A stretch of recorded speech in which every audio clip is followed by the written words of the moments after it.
Space station is testing a robot mechanic that one day might be dispatched to perform simple repair tasks on orbiting satellites. It's called RRM. Lori Meggs with the station's Payload Operations Integration Center in Huntsville spoke with scientists from NASA's Goddard Space Flight Center working on this technology demonstration on this robotic refueling mission.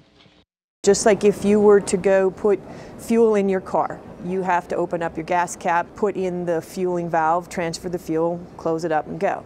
Same thing on a satellite. Satellite fuel valves are closed out with a series of caps and wires for ground safety.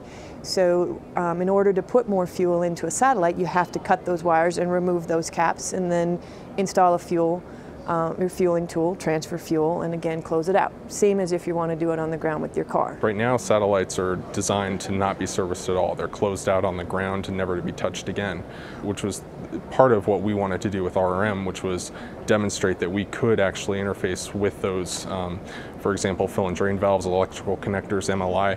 If we can interface with these things that weren't meant to be serviced, then we could prove that we could go up to the existing satellites and service them. We built a series of unique and innovative tools to utilize the robot on the International Space Station. Dexter was intended to do maintenance on station, move an ORU or a box from one location to another location.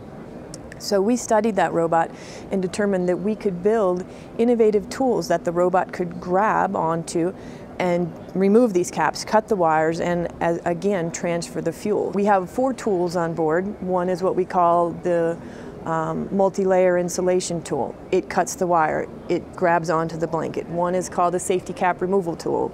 It grabs onto the safety cap on the fuel valve and removes it. So one is our refueling tool that's designed just to thread onto the fuel valve, transfer the fuel.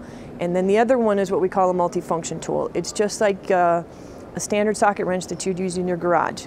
We designed it so that we could fly multiple adapters or sockets like you would use in your garage, and that way we don't have to have more tools. We have the one tool and can fly smaller adapters. So again, like I said, it's modular.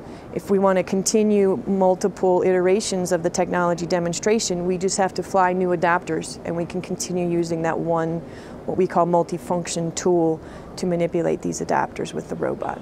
The first round of tools that we had were great, but we learned a lot of lessons and improvements in how we could make them easier to operate for the robotic operators on the ground and also more efficient at their task. What kind of results have we seen? So far we've had phenomenal results. Everything has really gone as planned, slower sometimes. We found that alignment is key. So, we work very closely with the robot operators at the Johnson Space Center during real-time operations to ensure that the alignment aids that we've put on the tools and the alignment aids and overlays that they have on their screens are where we want them to be. But there's been still a couple of things we haven't predicted, but we've been able to work through all of them and successfully completed all of our tasks. From, again, the first series was removing caps and cutting wires, just kind of getting our feet wet. And then the second series was doing the end-to-end refueling, where we cut all the wire, removed all the caps, and did the eventual refueling.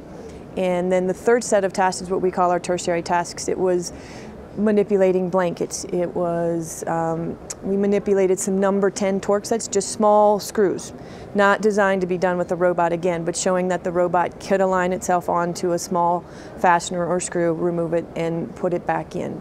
So just trying to give the community a flavor of what's available with robotic servicing technology. The next step would be developing interfaces for the satellites that were designed to be serviced. So by putting, for example, a target on that a robotic system could use for alignment, putting in a valve or something else that had a more friendly robotic interface on it, something that was more easily adaptable to a robotic system, whereas now those interfaces are designed for interaction with human hands, which is obviously much different than the robotic systems that we have. It benefits everybody. NASA is very interested because they can use the technology in order to service and upkeep their own satellite fleet, in addition to the commercial industry who can utilize the technology for their own purposes and their satellites. And by having those organizations utilize the technology, it benefits everybody else here on Earth. All the different satellites that are up in space right now that do things like satellite TV, weather, things like that. If those satellites can be better serviced, and if we can develop an ecosystem where satellites are capable of being serviced on a regular basis and not just replaced once something breaks or they reach their end of life, then it becomes a cheaper and more efficient system that everybody can take advantage of.